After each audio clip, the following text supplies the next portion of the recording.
Hi everyone. Welcome to Daily Recaps. Today, I am going to explain an interesting drama film called Room. Hope you like it. Enjoy the video and take care. The movie starts. A 24-year-old Joy lives in a tiny room with her son named Jack. In one corner of the room is a bathroom with a toilet, and in the other is a temporary kitchen. The mother and son share a single bed because of the limited space. It has only a skylight that works as the window, and the door needs a passcode to be opened. Jack has never in his life been out of the room. His mother Joy was abducted by a man 7 years ago, who has been holding her captive in the same room ever since. Joy's sexual abuse at the hands of the kidnapper led to the birth of Jack. The child's old TV, which he believes to be a magic box, is his only source of entertainment. He thinks that the people inside the TV are extraterrestrials who inhabit a planet with trees and animals. Jack wakes up at the beginning of the movie and introduces himself to the various inanimate objects in the room, including the chair, the wardrobe, the sink, and so forth. He has made friends with the objects in the room because he has only ever seen 2 people in his life. The kid has no concept of space and thinks that the room is all that exists. To avoid explaining the harsh truth of his life, Joy has never told him about the outside world. The two have named the abductor Old Nick. He comes to Joy every night and assaults her sexually. After 7 years of torture, she has gotten used to it. He also brings them necessary groceries and buys them clothes once in a while. Jack is excited because today is his 5th birthday. His mother makes him a cake with whatever materials they have. Jack is stoked about getting something he has only ever seen on TV, but is disappointed to see the cake has no candles. He demands that Joy should have asked Old Nick for candles for their Sunday treat. Joy claims that her only option is to ask him for what she needs. When it turns dark, she makes Jack sleep inside a tiny cupboard as usual. She does this to spare the child from seeing Old Nick attack her. Jack can see the assailant through the cupboard slats as he enters the room. He knows the man hurts his mother, so he is terrified to leave the house. Joy loses a tooth the following morning while she is eating breakfast. Her son accepts it and keeps it in his mouth. Breakfast is just a piece of toast for them. Joy is aware that this is all she can give the child and does not respond when he asks for something else to eat. When Jack wakes up the next morning, he is overjoyed to see a brand new toy car on the table. Old Nick has brought it for him as a present for his birthday. Jack believes that Old Nick is a magician who can bring stuff out of the TV. He plays with the car the entire day around the room. For an hour or so, the two scream at the ceiling, hoping to catch someone's attention, but as usual, nothing happens. Later, while talking, Jack mentions his imaginary pet dog Lucky. Joy tells him that Lucky isn't real, making him upset. When Joy is distracted, Jack sees a mouse on the floor for the first time in his life. He tries to touch it, but Joy notices and chases it away. He is sad because the mouse was the only animal he has ever seen. That night, while making dinner, Joy accidentally leaves the toaster oven on and it catches on fire. She quickly turns it off and tries to wave off the smell, hoping Old Nick wouldn't notice. However, when he comes around at night, he smells the burnt cheese instantly. He becomes irate and insults her. He becomes ferociously angry and nearly hits her when she responds angrily with a remark. It turns out that he was laid off from work 6 months ago and can hardly provide for the 3 of them. Poor Jack tries to ignore the conversation but accidentally makes a noise. Old Nick notices and tries to open the cupboard to see him. To keep him from talking to her son, Joy invites him to the bed. Jack approaches the 2 of them on tiptoe later that evening after sneaking out of his cupboard. The elderly Nick, who is awake, happens to see the child. He reaches out to touch Jack, but Joy flings herself in front of him and stops him. After yelling at her and threatening to kill her, Nick storms off, leaving Jack in tears. Joy comforts him as he sobs in her arms and expresses regret for opening the cabinet. The next morning, the room is suspiciously cold. Joy notices that their heater is turned off, which means Old Nick must have cut off the power supply to the shed. Joy knows that they cannot survive in the cold for long. Moreover, with the shortage of money, she is afraid Nick will starve them to death. So, she sits Jack down and explains to him that they are being held in a shed by a bad person. She tells him that she was only 17 when Old Nick asked her to help him with his sick dog. He fooled her and kidnapped her in the shed. Before that, She used to live with Jack's grandparents in a house that had a hammock. The kid refuses to believe her and declares that trees, houses, and hammocks only exist on TV. Although Jack is stubborn, Joy keeps on telling him things about the outside world. She even shows him a dried leaf that has fallen on the skylight, but the kid insists the leaves are green, so she must be lying. The next day, while watching TV, he asks her if trees and people are really real. Joy calmly explains to him how the real world works, finally making him believe her. Not wasting much time, she devises a plan to escape. She boils water and uses it to make it look like Jack has a fever.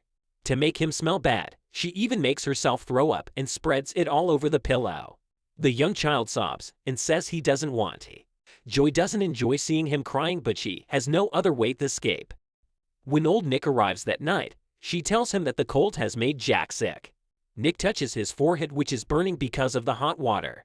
He claims that he will bring antibiotics the next day and leaves.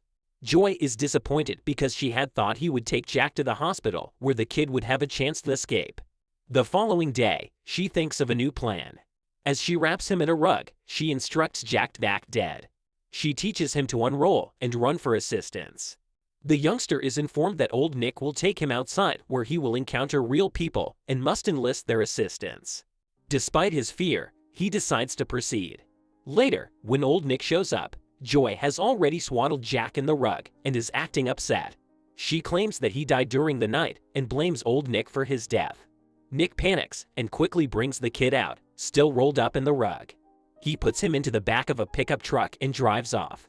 From inside the rug, Jack feels the truck driving. He unravels from the rug and is mesmerized to see the full view of the sky for the first time. When the truck slows down, he carefully jumps out of it. Old Nick notices and stops the truck, but by then, Jack has already met a man walking his dog. Old Nick tries to bring Jack back to the vehicle, but the man finds it suspicious and threatens to call the police. Old Nick drives away after leaving the kid lying on the ground. Jack stays there until he is rescued by the police. He tells them about his mother and shows them the tooth he has of her. When he mentions that they live in a shed that they aren't allowed to leave, the police realize the severity of the situation. They quickly call for backup and start searching for the shed.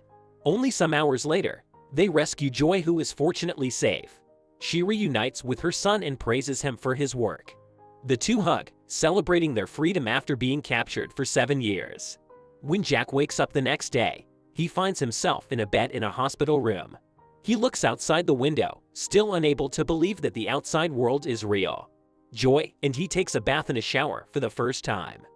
Jack is scared to go under running water, but eventually gets used to it. After running a number of tests on them, the doctors deem them to be healthy. Since they were hardly ever exposed to sunlight while in captivity, it is advised that they wear a lot of sunscreen. If the environment seems too bright, Jack is advised to wear sunglasses. The young patient is afraid to speak to the doctor, so he asks Joy in a quiet voice if he can say something. Nancy and Robert, Joy's parents, arrive at the hospital at last and give their long-lost daughter a bear hug. They had accepted she was never going to return after suddenly disappearing one day. Joy is told that her parents have divorced and her mother is now dating a man named Leo. Following that, Joy and Jack are taken home, where a crowd of people and reporters have gathered to witness the return. Jack needs help to walk down the stairs because he is not used to it. He meets Leo, who is delighted to see both of them. After they are settled, Nancy comments that they should cut Jack's hair, but the kid quietly whispers that his strength is in his hair. At dinner, the family enjoys a nutritious meal that is foreign for Jack. He eats ice cream for the first time and experiences a brain freeze. Joy notices that her father hasn't talked to Jack at all. She realizes that he is not comfortable with Jack being his grandchild because he was the product of her being sexually assaulted. Enraged that he is not willing to accept her son, she gets into an argument with him and storms off to her room with Jack. Joy presents a photo of herself and her high school friends to Jack the following day. She is clearly annoyed at the fact that their lives turned out to be nice when she was rotting in the hell of a room. Jack has a hard time adjusting to the new life. He never leaves his mother's side and doesn't talk to anyone else. Leo makes the kid comfortable and talks to him like a father, which helps him a lot. Joy falls deep into depression after failing to be happy even after getting out of captivity. She gets into a heated argument with her mother and forces Jack to play even though he refuses. A few days later, their family's attorney tells them that the quickest way to get money for the impending trial is to conduct a primetime interview. A reporter visits the home to speak with Joy. She makes her feel even worse by interjecting intrusive questions about self-harm and her relationship with the captor. At one point in the interview, Joy is asked why she didn't beg the abductor to leave Jack in an orphanage, implying that she was selfish. The interview has upset her so much that she sinks into depression. The next morning, Jack walks to the bathroom and is horrified to see his mother laying on the ground. Joy has attempted to commit suicide, but she is soon saved by the paramedics. While Joy is admitted to the hospital, Jack is left alone with Nancy and Leo. With time, he begins opening up to them and gets used to being around people. Leo brings his dog home, which excites Jack, who still remembers his imaginary dog, Lucky. One day, Jack tells Nancy he wants to cut his hair and send it to Joy because she needs his strength more than he does. Nancy happily does as he says and gives the boy a neat haircut. At the end of it, the kid tells her that he loves her. Nancy is overwhelmed and hardly manages to whisper back, "I love you." That day, a neighbor's kid calls Jack out to play. He makes a friend for the first time in his life and plays with him in the backyard. Joy arrives home at the same time and beams as she watches him play. The mother claims that the son's hair made her recover more quickly when they first met. As time passes, Jack experiences several things with his mother. They go to different restaurants, parks, and places that they didn't get to visit for all those years. They also hang a hammock at the house that Jack had always wanted to play in. As the two are swinging in it, Jack asks to visit the room once. Joy is shocked at the request, but she agrees to take him for a visit. Jack questions whether the location has changed since they last visited because he recalls it being larger. And before leaving, he wishes the objects in the room a goodbye, as like he used to wish them. That's all from the movie. Thanks for watching. If you really want more interesting videos like this, then hit like and subscribe to support the daily recaps. See you again. Take care.